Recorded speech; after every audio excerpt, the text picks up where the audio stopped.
की वजह से होता है। जब प्रेगनेंसी के दौरान अमूमन ख़वातीन को ये मसला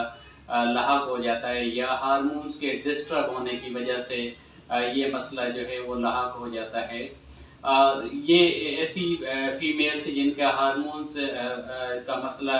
चल रहा होता है, अगर वो धूप पे निकलें मुसलसल चंद घंटों के लिए, तो उसके फ़ौरन बाद उनके चेहरे के ऊपर ये जो है धब्बे ज़ाहिर होना शुरू हो जाते हैं,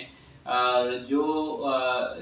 जाने का नाम नहीं लेते हैं, और काफ़ी टाइम तक जो है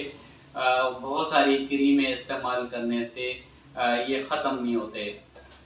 दोस्तों, ये एक जो है सबसे पहले जो आपका ये झाइयों के निशानात होते हैं, वो आप पेशेंट को टॉप हेड से लेकर दोनों चिक के ऊपर होते हैं, बाजू का ठोड़ी के ऊपर भी, और नाक के ऊपर हल्के ब्राउन कलर के निशानात होते हैं। दोस्तों, मैं आपको ये बताता